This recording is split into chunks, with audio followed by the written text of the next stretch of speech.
इस वीडियो में हम बात करेंगे specimen preparation by compression moulding process.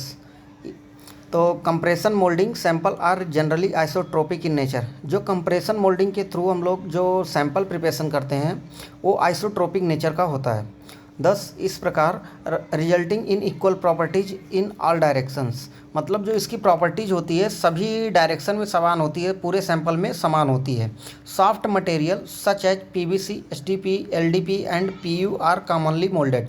मतलब जो सॉफ्ट मटेरियल है जैसे पीवीसी, एसडीपी, एलडीपी और पॉलीयूराथेन, इन सभी मटेरियल का हम लोग sample preparation compression moulding process के थ्रू करते हैं। जैसे जनरली हम लोग जो कंप्रेशन मोल्डिंग में थर्मोसेट मटेरियल का यूज करते हैं, जैसे पीयू और एमएफ और एपॉक्सी रेजिन, ये सब मटेरियल जो हमारे थर्मोसेट मटेरियल है उनका यूज हम लोग कंप्रेशन मोल्डिंग प्रोसेस में करते हैं। Machine commonly used for 10 to 12 ton capacity. जो हमारी मशीन होती है 10 to 12 कैपेसिटी की, 10 to 10 टन कैपेसिटी की मशीन हम लोग इसमें यूज करते हैं सैंपल प्रिपरेशन में। It is fitted with pressure gauge to read the and record the total applied load on the material. जो हम लोग मटेरियल इसके बीच में फिल करते हैं उसको कितना लोड हम लोग अप्लाई कर रहे हैं उसके ऊपर, उस लोड को रिकॉर्ड करने के लिए प्रेशर गेज का यूज हम लोग करते हैं, जो हमारा लोड को रीड करता है और उसको रिकॉर्ड करता है। The press is fitted with hot plates on both sides, adjust with एब्सेट एस्बेस्टस फ्रॉम प्रेस। मतलब इसका जो हॉट प्लेट होते हैं, हॉट प्लेट के ऊपर हमारा एस्बेस्टस जो लगा होता है, जो हमारे हीट को ऊपर जाने से और नीचे मतलब गर्म होने से रोकता है।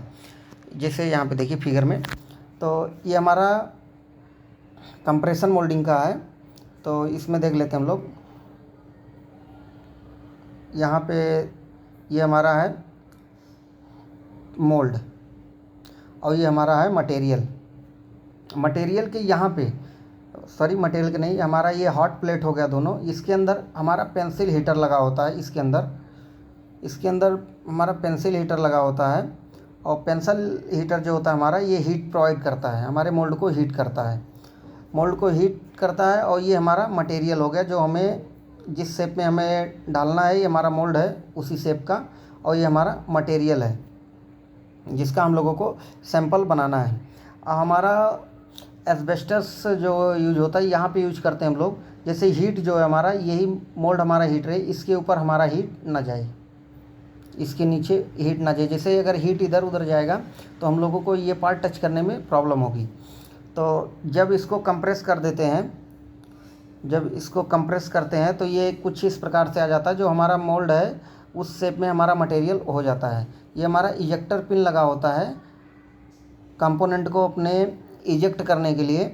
और ये छोटे छोटे कूलिंग चैनल बना होता है हमारे मोल्ड में, इसको कूल करने के लिए यहाँ पे। तो इधर देखते हैं, hot plates are provide with heater and heating is controlled through the temperature controller. Operation through relay, यहाँ पे मिस्टेक हो गया, ऑपरेशन होगा। तो hot plates are provide with heater, मतलब जो हमारे हॉट प्लेट होते हैं यहाँ पे हमारे हीटर लगे होते हैं जो हीटिंग को प्रोवाइड करते हैं। और जो हमारा हीटिंग होता है उसको कंट्रोल करने के लिए रिले लगा होता है। जैसे हमें 35 डिग्री चाहिए या 50 डिग्री चाहिए मटेरियल के अकॉर्डिंग, या 120 डिग्री चाहिए, तो 120 डिग्री गर्म करने के बाद में हमारा हीटर बंद हो जाता है। जैसे उससे ज़्यादा, उससे कम जैसे हमारा टेम्परेचर होगा तुरंत हमारा हीटर चालू हो जाएगा। इसके लिए हम लोग रिले का यूज करते हैं। यहाँ पे रिले का यूज करते हैं इन सभी चीज़ों को मतलब मेंटेन करने के लिए, टेम्परेचर को मेंटेन करने के लिए। तो ये था हमारा कंप्रेशन मोल्डिंग। इसके बाद इसमें जो हम लोग मोल्ड यूज करते हैं, जनरली 2 प्लेट मोल्ड यूज करते हैं, 2 प्लेट या 3 प्लेट मोल्ड यूज करते हैं। वैसे जनरली 2 प्लेट मोल्ड ही यूज होता है।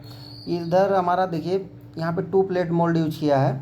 यहाँ पे 2 प्लेट, ये मेल पार्ट है, ये फीमेल पार्ट है मोल्ड का हमारे।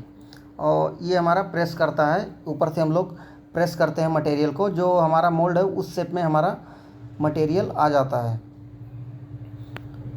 अब इधर देखते हैं कंपाउंडिंग करने से पहले कंपाउंडिंग किया जाता है मटेरियल का। कुछ ब्लेंड एलॉय जैसे हीट सेंसिटिव मटेरियल है, जैसे पीवीसी हीट सेंसिटिव मटेरियल है, तो उसको पहले ब्लेंड मिलाया जाता है, कुछ फिलर मिलाते हैं। इन सब चीज़ों को मिला करके हम लोग पहले मिक्स करते हैं। तो किन प्रोसेस से हम लोग इसका कंपाउंडिंग करते हैं वो चीज़ देखते हैं पहले।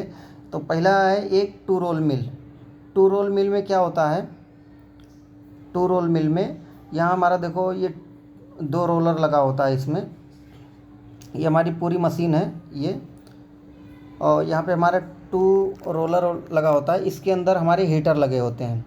अब ये दोनों अपोजिट डायरेक्शन में घूमते हैं, और यहाँ पे हमारा फीड सेक्शन होता है। हम लोग मटेरियल यहाँ पे फीड करते हैं, और फिर उसके बाद वो प्रॉपर मिक्स होकर के हमारा बाहर निकलता है यहाँ से। इधर देखते हैं, two roll mill are generally used for mixing various material such as polymer additives blend. Sorry यहाँ पे मिस्टेक हो गया है, ब्लेंड होगा, यहाँ पे ब्लेंड होगा, ये ब्लेंड होगा हमारा। तो टू रोल मिल का यूज हम लोग मटेरियल को मिक्सिंग के लिए या पॉलीमर किसी भी चीज़ को मिक्सिंग के लिए हम लोग इसका यूज करते हैं। It is simple and cost effective equipment. मतलब यह प्रोसेस जो होता है बहुत आसान होता है, और कॉस्ट इफेक्टिव मतलब कॉस्टली भी ज़्यादा नहीं है। इसके इक्विपमेंट जो हमारे मशीनरीज हैं ये ज़्यादा कॉस्टली भी नहीं है। Two roll mill utilize small amount of material for melt blending and sample preparation. Two roll mill का उपयोग हम लोग वहाँ करते हैं जहाँ पे हमें कम मात्रा में मटेरियल की ब्लेंडिंग करनी हो और मिक्सिंग करना हो, वहाँ पे हम लोग टू रोल मिल का यूज करते हैं। The space between roller can be adjusted as per physical size of material. मतलब मटेरियल के साइज के अकॉर्डिंग हम लोग उसके रोलर के गैप को मेंटेन करते हैं। जैसे ज़्यादा बड़ा मटेरियल है तो रोलर के गैप को थोड़ा ज़्यादा रखेंगे, अगर कम है साइज कम है मटेरियल का ग्रेनुअल का, तो फिर हम लोग साइज रोलर के बीच के गैप को कम रखते हैं। The roller rotating opposite direction. जो हमारे रोलर होते हैं वो अपोजिट डायरेक्शन में मूव करते हैं, रोटेट करते हैं, सॉरी मूव नहीं, रोटेट करते हैं। Temperature set as per material to be compounded. मतलब जिस मटेरियल को हम लोग कंपाउंडिंग करना है उसके अकॉर्डिंग हम लोग टेम्परेचर सेट करते हैं। Speed of two roll mill control by achieving the homogeneous mixing. मतलब उस स्पीड पे हम लोग उसको कंट्रोल करते हैं। जो हमारे रोलर लगे हैं उस स्पीड पे हम लोग उसको कंट्रोल करते हैं जिस पे हमारा होमोजीनियस मिक्सिंग होने लगे। अब इधर है दूसरा प्रोसेस है हमारा सिंगल स्क्रू एक्सट्रूडर या ट्विन स्क्रू एक्सट्रूडर। अब इसका यूज हम लोग मटेरियल का इस कंपाउंडिंग में भी हम लोग इसका करते हैं। तो चलिए देखते हैं। इसमें होता है को रोटेटिंग और काउंटर रोटेटिंग। तो सबसे पहले इसमें एक टाइप का और पहले सिंगल स्क्रू ट्विन स्क्रू देखते हैं। हमारा एक साइड सिंगल स्क्रू बना हुआ है और एक साइड ट्विन स्क्रू। ये हमारा सिंगल स्क्रू है, देख सकते हैं। यहाँ से हम लोग मटेरियल को फीड करते हैं, मटेरियल डालते हैं और स्क्रू के थ्रू हमारा बाहर निकलता है। इसके यहाँ पे हीटर लगा होता है हमारा, और थर्मोकपल लगा होता है हीट को कंट्रोल करने के लिए। मटेरियल यहाँ से फीड करेंगे और हमारा मटेरियल मेल्ट होकर के आगे चला आएगा। ये हमारे ट्विन स्क्रू में दो स्क्रू लगे होते हैं मटेरियल को प्रॉपर मिक्स करने के लिए। अब इसमें क्या होता है, सिंगल स्क्रू एक्सट्रूडर में हमारे जो आउटपुट होगा वो कम होगा, और जो ट्विन स्क्रू है वो उसमें आउटपुट ज़्यादा होगा। सिंगल स्क्रू एक्सट्रूडर में हमारे जो होमोजीनियस मिक्सिंग जो मिक्सिंग होगी वो मतलब उतनी अच्छे से नहीं होगी जितना ट्विन स्क्रू एक्सट्रूडर में होगा। ये हमारा ट्विन स्क्रू एक्सट्रूडर हो गया। अब इधर देखते हैं, ये देख सकते हैं इसमें ट्विन स्क्रू एक्सट्रूडर में हमारा दो टाइप के हम लोग रोटेटिंग कराते हैं। 2 टाइप के स्क्रू यूज करते हैं। जैसे तो एक में यूज करते हैं हम लोग, जैसे दोनों स्क्रू जो है हमारे वो सेम डायरेक्शन में घूम रहे हैं, जैसे इस वाले में, इसको को रोटेटिंग बोलते हैं। काउंटर रोटेटिंग में हमारे स्क्रू जो होते हैं वो अपोजिट डायरेक्शन में घूमते हैं, एक दूसरे के अपोजिट डायरेक्शन में घूमते हैं। अब इधर है को rotating twin screw are rotating in same direction, और counter rotating twin screw are rotating opposite direction. मतलब वही जो बताया हमने कि को रोटेटिंग में सेम डायरेक्शन में घूमते हैं, काउंटर रोटेटिंग में अपोजिट डायरेक्शन में घूमते हैं। अब इधर ये हमारा जो फिगर है यहाँ पे, यहाँ पे देख सकते हैं आप, ये हमारा कंप्रेशन मोल्डिंग का है। तो ये हमारा हो गया अपर साइड, ये लोअर साइड मोल्ड का हमारे। इसके बीच में हम लोग मोल्ड फीड करते हैं। इनके बीच का जो डिस्टेंस है ये हमारा मोल्ड डेलाइट हो गया इधर। और इधर हमारा ये बोलेस्टर प्लेट लगा हुआ है ये। और जो हमारा डेलाइट को हम लोग मेंटेन करेंगे, एडजस्ट करेंगे, ये बोल्ट लगा हुआ है यहाँ ऊपर, यहाँ पे। और फिर यहाँ पे जो मैं एस्बेस्टस की बात कर रहा था, यहाँ पे लगा हुआ है, ये देखिए आप, यहाँ पे इंसुलेटर, जिससे जो हमारा हीट है वो कोई और पार्ट ना हीट हो, हीट ट्रांसफ़र ना हो, तो मोल्ड में ही बना रहे, इसलिए हम लोग ये एस्बेस्टस का यूज करते हैं इसमें। ये हमारा रैम होता है, रैम। और ये हमारा बेस है, हाइड्रोलिक होता है ये किसी पार्ट को इजेक्ट करने के लिए हम लोग इसका यूज करते हैं। और फिर इसके बाद यहाँ पे और है स्ट्रीम रॉड्स, ये रॉड है, इसके ऊपर हमारा जो ये है ये मूव करता है ऊपर नीचे। यहाँ पे हम लोग मोल्ड फीड करके हम लोग जो हमारा स्पेसिमेन है या सैंपल है, जो कंपोनेंट है, उसको हम लोग रेडी करते हैं।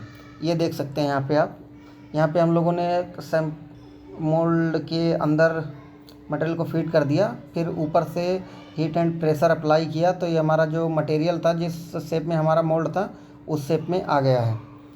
तो यहाँ पे देखिए कुछ फ्लैश जनरेट हुआ है। ये हमारा मटेरियल, ये गाइडिंग पिन होता है, मोल्ड को हमारे गाइड करता है। और फिर हीट और प्रेशर अप्लाई करके हम लोग सैंपल बना लेते हैं। Thank you.